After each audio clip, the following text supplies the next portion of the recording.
Салам урматтуу достор, кайрадан сиздер менен мен Аладдин Исламединов. Сиздер Байбилим медиа каналындасыздар. Биз сиздер менен англис тили боюнча тартылып жаткан 16-чы сабагыбызды баштайбыз урматтуу достор. Анда эмсе экранга жакыныраак келип, ызы чуунун баарын алып коюп, биздин сабагыбызга жакшылап маани бериңиздер. Биз сиздер менен англис тилин үйрөнүүнү улантабыз. Анда эмсе урматтуу достор, сөзсүз бул видеого лайк басыңыздар, комментарий жазыңыздар, жана ошондой эле башка бирөөлөр менен бөлүшүңүздөр, статустарда бөлүшүп коюңуздарды мен сиздерден сурана кетемин. Жакшылыкка дайыма жардамчы болуңуздар. 16-чы видео сабагыбызды баштоодон мурда сиздерге англис тилинин практикалык курсу аттуу китепти тааныштыра кетүүнү уруксат этиңиздер. Биз ушул видео сабактарыбыздын баардыгын ушул китептин негизинде тартып жатабыз, урматтуу достор.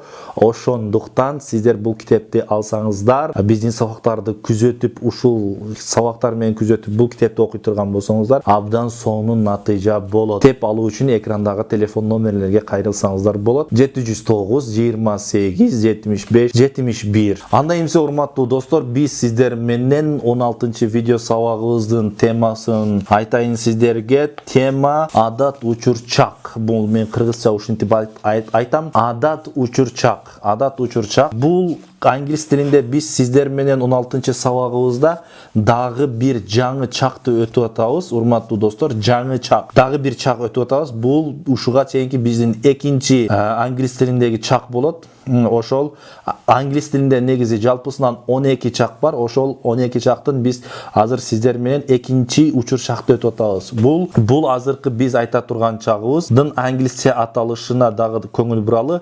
The present indefinite tense болот. The present дегени учур да, учурчак. The present дегени учур, indefinite деген белгисиз дегени туюнтат. The present indefinite белгисиз, tense деген чак. Учур белгисиз чак, белгисиз учурчак же болбосо белгисиз учурчак болуп айтылат да. Сөзмө сөз которсок ушундай белгисиз учурчак. Ал эми бул кыргыз тилинде адат учурчак деп аталат. Бул кыргыз тилинин грамматикасы боюнча адат учурчак. Сиздер адат учурчак боюнча кыргыз тилинин справочниги деген китеп бар. Мына ошондон дагы маалымат алсаңыздар болот. Же азыркы кыргыз адабий тили деген чоң китеп бар.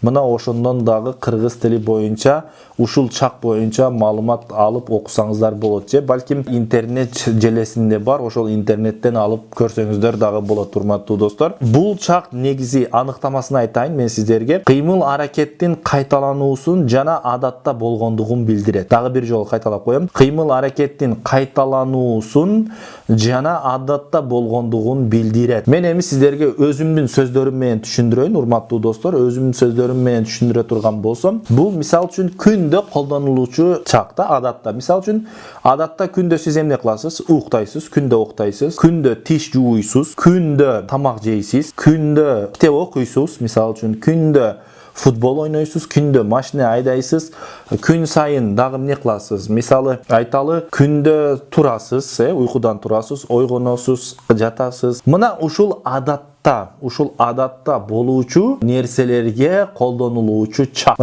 Бул көбүнчө бул сөздөр менен бул чак менен колдонулуучу сөздөр төмөнкү сөздөр менен колдонулат. Мисал үчүн always дей турган болсок дайыма болот. Always десек дайыма, usually десек адатта, usually адатта, often десек тез. Андан кийин sometimes десек кээде, every day күндө, every week жума сайын, every week дей турган болсок жума сайын болот. Мына ушул сөздөр менен негизи жалпысынан ушул сөздөр менен колдонулат. Дагы бир эки сөздөр бар. Албетте азыр бул сөздөрдү биз кийин сиздер менен мисалдарда колдонуп көргөзүп беребиз. Азыр бул жасалышын биз сиздер менен өтөлү. Мисал үчүн to read дей турган болсок, окуу болот. To read дей турган болсок окуу. Бул чакты жасоо абдан жеңил. Муну жасоо үчүн мен деген сөздү алабыз. Мен, сен, ал, биз, силер деген. I деп туруп, мисал I read болот. I read, мен окуйм. I, we, you, they. Төртөөсү окшош болот. Карасаңыздар.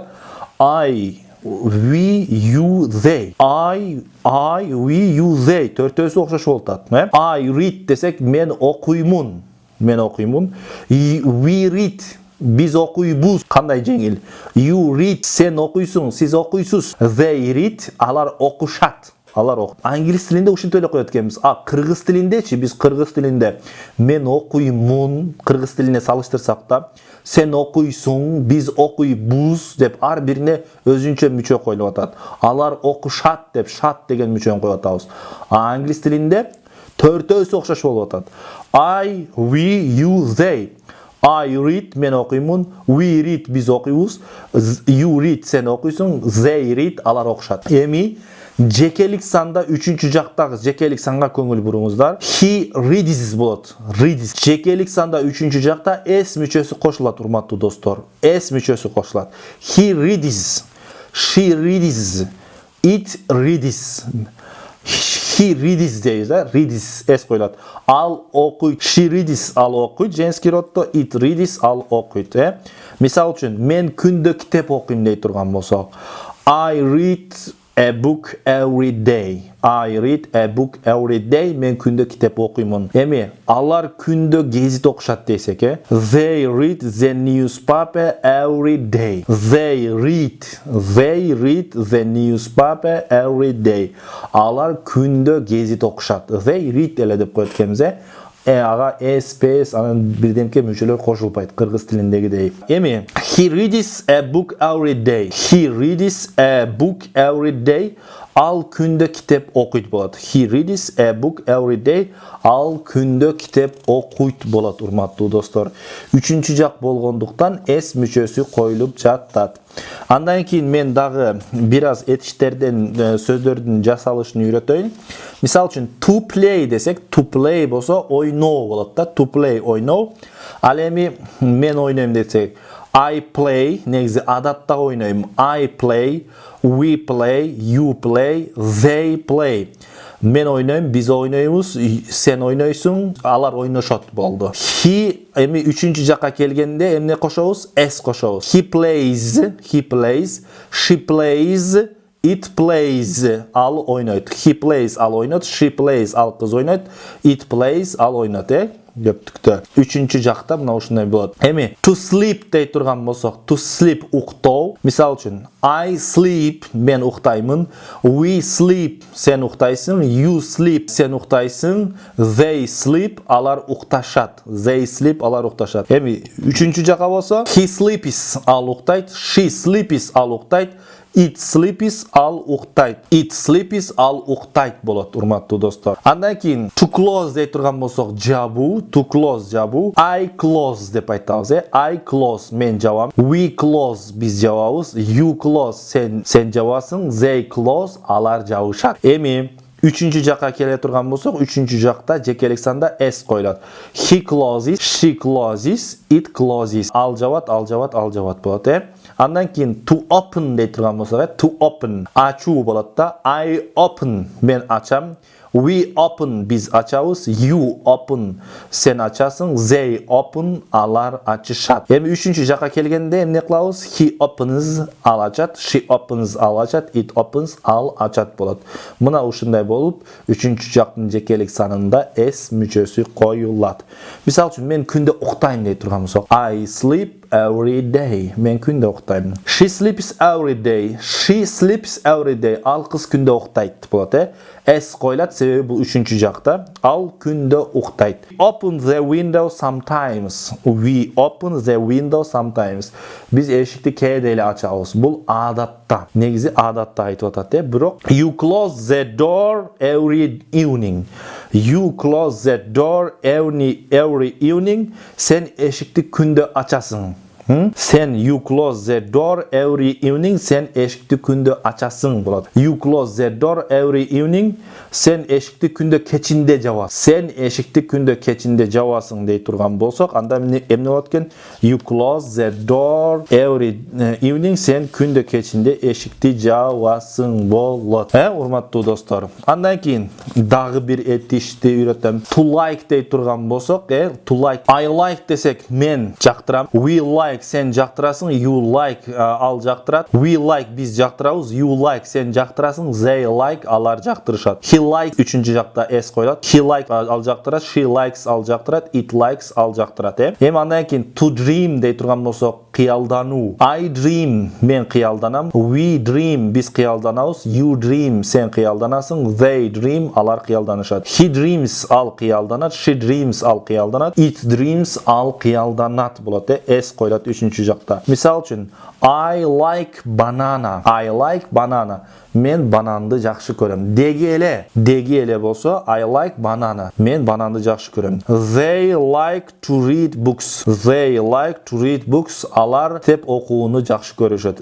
They like to read books. Алар китеп окууну жакшы көрүшөт болот. Алар китеп окууну жакшы көрүшөт болот. Андан кийин урматтуу достор, мисалдарды айтам мен сиздерге, жакшылап көңүл буруңуздар. Бул чакты биз айттык. Бүгүнкү биздин темабыз адат учурчак болчу. Мына ушул чакта немне адатта болгон, деги эле болуп жаткан нерселер жөнүндө айта турган болсок, эмне менен айтат экенбиз? Ушул чак менен айтабыз. Мисал үчүн I play football every day. I play мен ойноймун. Play деген ойноо. I play football every day. Мен футбол ойноймун күндө. I pray every day. Мен күндө намаз окуймун. I pray деген мен намаз окуймун болот да. I pray every day. Мен күндө намаз окуймун мисалы. Же болбосо күндө жалбарамын, Кудайга жалбарам деген сөз. Я молюсь каждый день деген орусчасы. We walk every day. Биз күндө жөө басабыз. We walk every day. Биз күндө жөө басабыз болот. I brush my teeth every day. I brush my teeth every day. Мен тишимди күндө тазалаймын. I brush my teeth every day. Мен тишимди күндө тазалаймын. They work every day. They work every day. Алар күндө эмне кылышат? Иштешет болот. Демек күндө иштешет. Азыр учурда эмес, азыр деги эле күндө иштешет. I drive the car every day. I drive the car every day. Мен күндө уна айдаймын. I drive the car every day. Мен күндө уна айдаймын. I buy bread every day. Күндө нан сатып аламын. Мен күндө нан сатып аламын болот. I buy десе сатып алуу. She speaks Chinese. She speaks Chinese. Ал кытайча сүйлөйт. She speaks Chinese. Ал кытайча сүйлөйт болот. My sister loves movies. Менин эжем кинолорду жакшы көрөт. Менин эжем тасмаларды жакшы көрөт болот. Loves деги эле жакшы көрөт. Деги эле жакшы көрүп жатат. I watch TV every day. I watch TV every day. Мен күндө телевизор көрөм болот. We dream every day. Биз күндө кыялданабыз. Биз күндө кыялданабыз болот. He calls me every day. He calls me every day. He call десек чалуу. He calls үчүнчү жака s коюлат. He calls me every day. Ал мага күндө чалат болот ошондо. Ал мага күндө чалат. Ал мага күндө чалат болот. Мына ушинтип урматтуу достор, бул адат учурчак болот. Урматтуу достор, эми биз мурда сиздер менен учурда улануучу the present continuous tense өттүк. Ал эми азыр болсо the present indefinite tense дегенди өттүк. Эки чак. Бирөөсү кыймыл аракеттин учурда болуп жаткандыгын билдирсе, азыр болгону мурда өткөн чагыбыз. Учурда болгонду билдирчү. Ал эми азыркы чагыбыз болсо, бул деги эле адатта, негизи эле болгон чакты билдирди, адатта. Ошол өкөсүнө бир эки мисалдарды алып келип коелу, сиздер ажыратышыңыздар үчүн. Мисал үчүн, азыр мен иштеп жатамын десек, кыймыл кылып жатсак, мына мен азыр иштеп жатамын дей турган болсок, анда мурда биринчи өткөн чак менен айтабыз. Ага ing коюлат. Иштеп жатамын дей турган болсок, кыймыл аракет жүрүп жаткан болсо, анда ing коюлат. Мисал үчүн, I am working now. I am working now. Мына кыймыл кылып жатам. Мен азыр иштеп жатам. I am working now. Мен азыр иштеп жатамын. Ал эми мен күндө иштеймин дегеле десек, мен үйдө отуруп алгам. Мына мен күндө иштеймин десек, бул учур чакта кыймыл аракет жүргөн жок азыр. Азыр сүйлөп жаткан чакта кыймыл жүргөн жок. Ошондуктан буну бүгүнкү өткөн чагыбыз менен айтабыз. Мисал үчүн, I work every day деп коебуз. I work every day, мен күндө иштеймин. I work every day, мен күндө иштеймин.